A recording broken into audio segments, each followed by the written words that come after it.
आज से नवरात्रे प्रारंभ हुए हैं 9 दिन तक।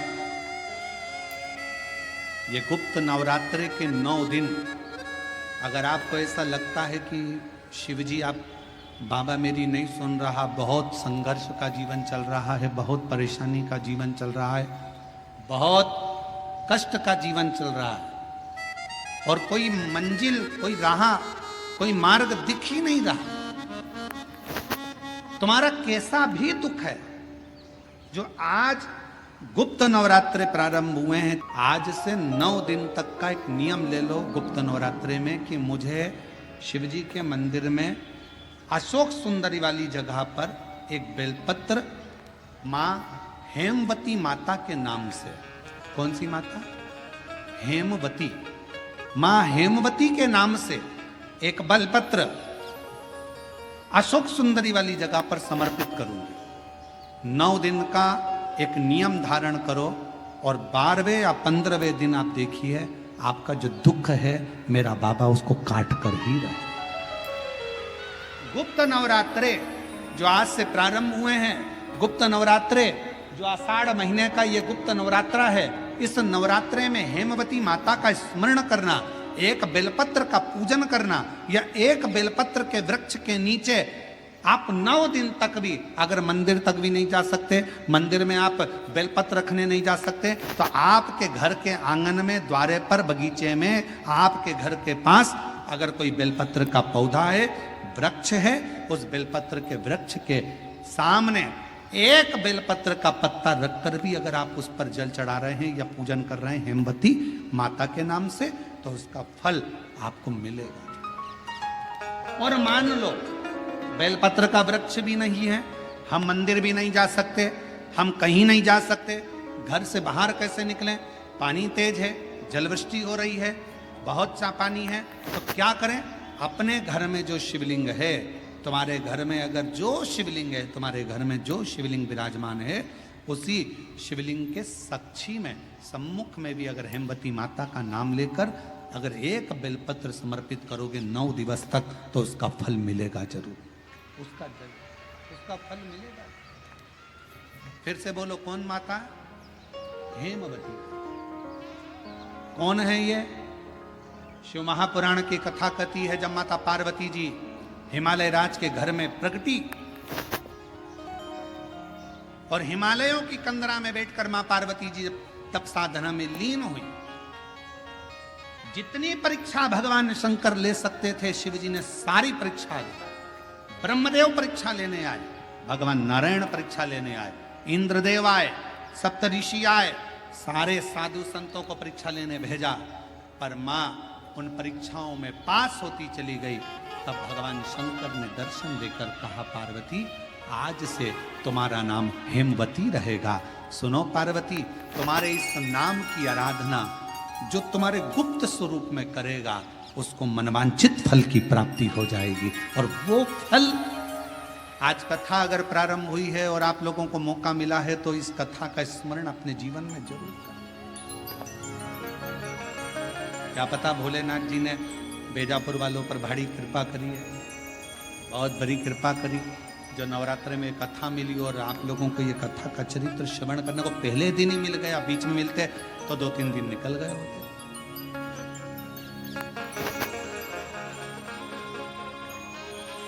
शिव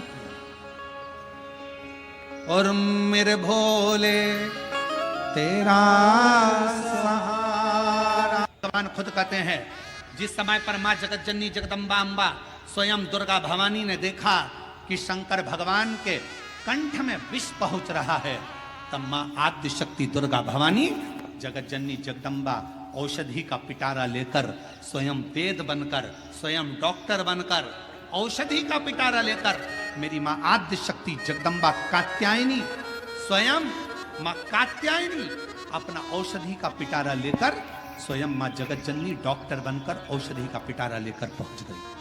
शिवजी को तो हलाहल विष था, अंदर उतरना था, पर पार्वती जी ने देखा, कात्यायनी ने देखा, मेरे पति अगर इस विष को नीचे उतार लेंगे तो पूरा ब्रह्मांड जल जाएगा, करूं क्या? मेरी मां आद्य शक्ति दुर्गा भवानी जगत जननी दुर्गा मां स्वयं माँ देवी एक औषधि का पिटारा लेकर जाती हैं, शिव के कंठ पर उस औषधि को अपने हस्त को रख लेती हैं। दुनिया की दृष्टि में लगा कि औषधि को लगाया गया, विष नीचे नहीं उतरा, पर जैसे ही माँ जगत जननी ने हाथ का स्पर्श करा, हाथ का स्पर्श करते थे जगत जननी उस कंठ में जाकर बैठ गई और विष को नीचे नहीं उतर रही, विष को नीचे नहीं उतर रही। कई लोगों को देखना,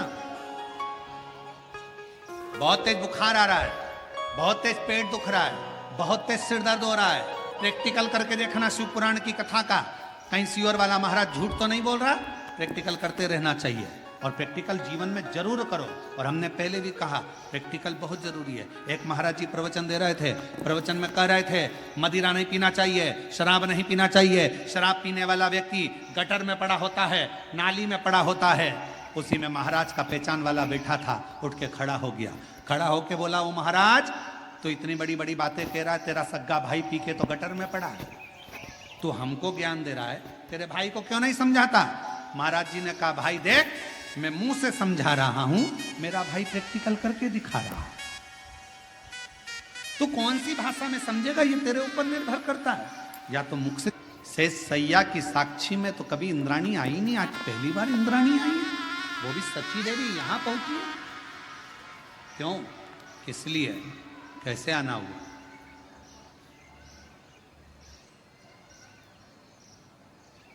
सची देवी ने हाथ जोड़कर कहा, प्रभु मेरे मन का एक संशय, मेरे मन में बहुत दिनों से एक संशय चल रहा।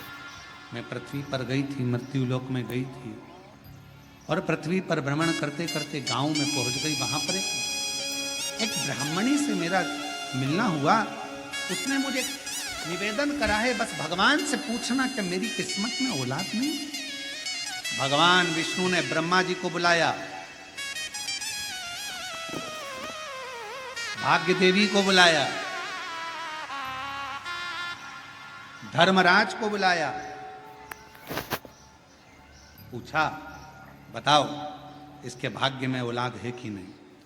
सबने लेखनी देखी, लेखनी देखकर कह दिया कि इसकी किस्मत में औलाद का सुख नहीं है, संतान का सुख नहीं है। इंद्राणी सची देवी की आंख में से जल बहने लगा। बड़ी आस लेकर तो उसने पूछा था। अब मैं उसको जवाब देने नहीं जाऊंगा, क्योंकि अगर मैं बोलने जाऊंगी कि तेरे घर में औलाद का सुख नहीं है, संतान का सुख नहीं है, तो वो मुझे पकड़ लेगी, चरण पड़े लेगी, तुम मुझे औलाद का सुख दीजिए, संतान दीजिए, मुझे वर दीजिए, कुछ भी करो, मेरे घर में संतान का सुख प्राप्त हो, उसके लिए कुछ कार्य करिए। मैं नीचे नहीं जाऊंगी। सची देवी नहीं गई, नीचे गई नहीं, इंद्राणी गई नहीं। समय बीतते बीतते एक दिन वही श्रेष्ठ बालक जो शंकर भगवान का एक नियम लिया था, एक बेलपत्र समर्पित करने का, वो निकल कर जा रहा था। दूसरे गांव से बहुत तेज जलवृष्टि हो रही थी, और बहुत तेज जलवृष्टि में उसने सोचा, कहाँ रुकूं मैं, कहाँ।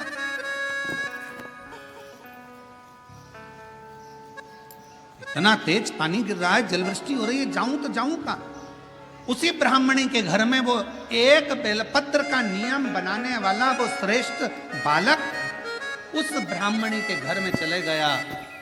आवाज लगाई, आवाज दी, महाशय बांधव बांधव, मैं गीला हो रहा हूं, बहुत तेज जलवृष्टि है, द्वार खोलिए, दरवाजा खोलिए। दरवाजा खोला गया, अंदर प्रवेश किया, मुझे प्यास लगी है, पानी पिलाओ, भूख लगी, भोजन कर।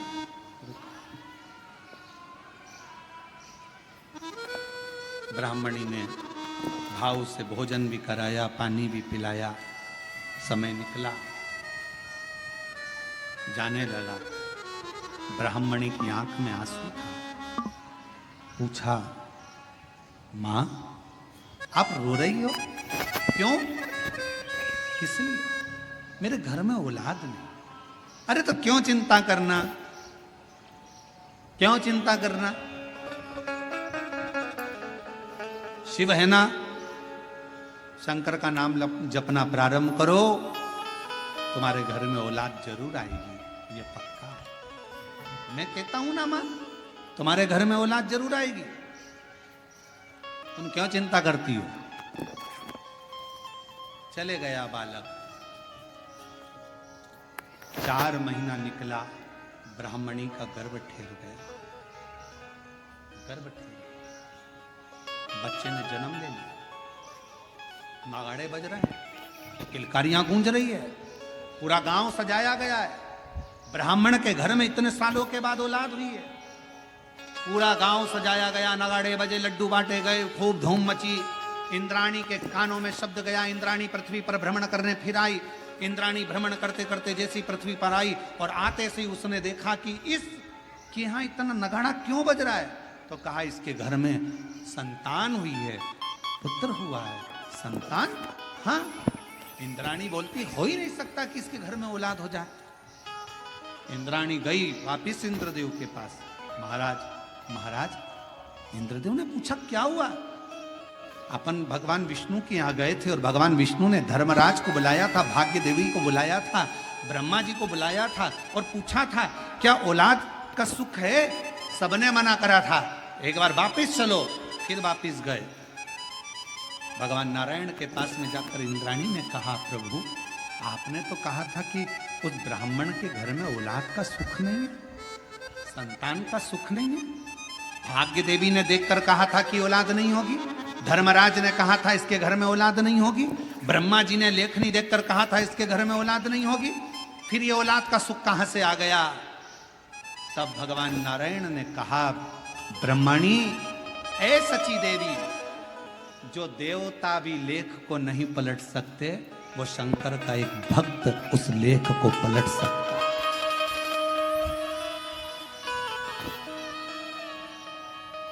जो लेख देवता भी नहीं पलट सकते, देवता का काम है भाग्य लिखना, शिव जी का काम है भाग्य को पलट देना।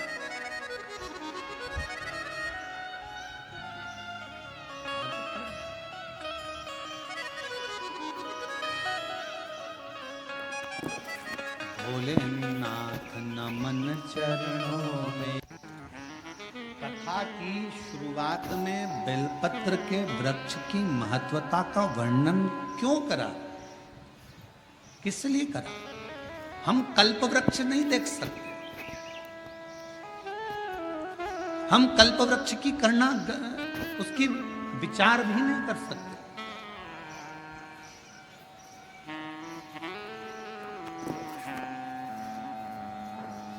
हम कल्प वृक्ष को अपने घर पर लेकर भी नहीं आ सकते।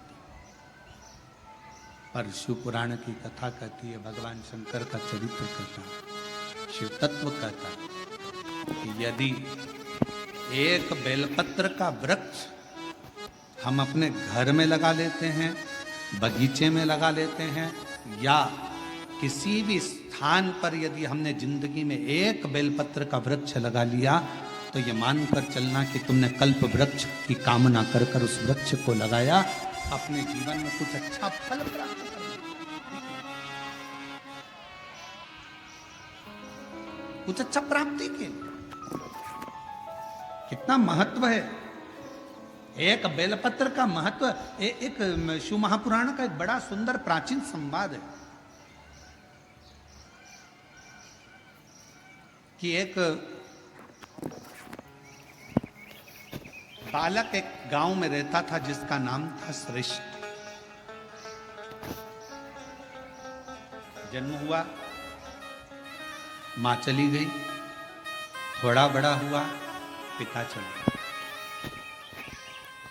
ग्रामीण क्षेत्र में रहने वाला, उसको मालूम नहीं, गांव के लोगों ने उसका पालन पोषण करा, श्रेष्ठ श्रेष्ठ श्रेष्ठ श्रेष्ठ सब उसको पुकारते थे। बच्चा छोटी सी अवस्था से ही गांव के लोगों को शिवालय में सेवा करता हुआ देखता, शंकर की आराधना करता हुआ देखता, तो उसका मन भी शिवमय हो गया। हमारे घर के जो संस्कार होते हैं वो हमारे सामने प्रकट होते हैं।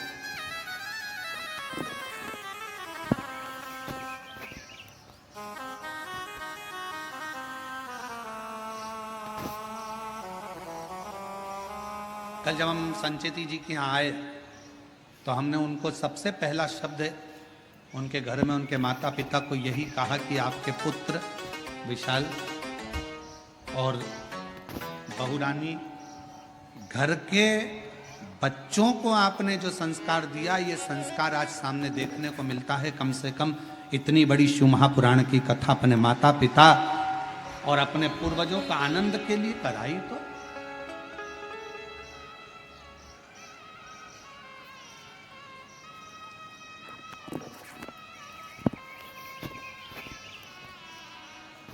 नहीं तो आज के जमाने में बच्चे और शिवपुराण कराना, श्रीमद् भागवत कराना सरल है, रामायण कराना सरल है, पर शिवपुराण की कथा कराना सरल है। चारों तरफ से इतना इतना प्रेशर रहता है, हर तरह का।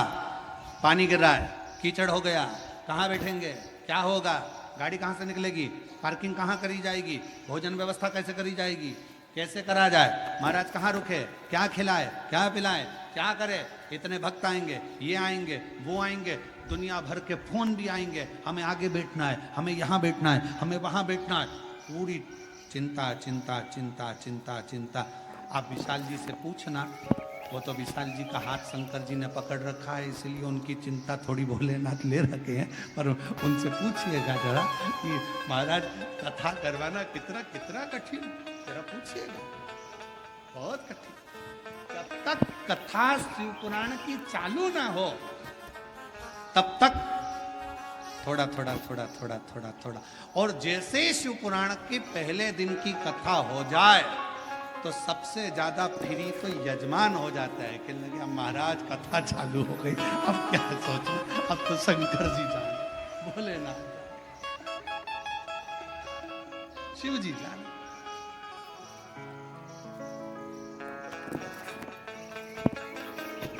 और हम तो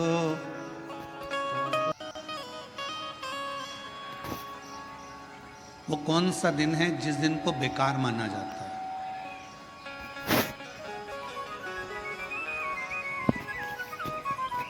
शिव महापुराण की कथा कहती है दुनिया का सबसे बेकार दिन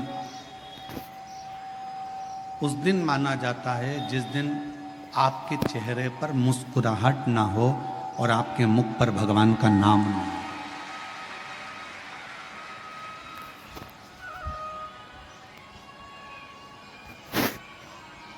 आप यदि मुस्कुरा रहे हो, आपके चेहरे पर हंसी है और भगवान का नाम है, आपके चेहरे पर प्रसन्नता है और भगवान का नाम है,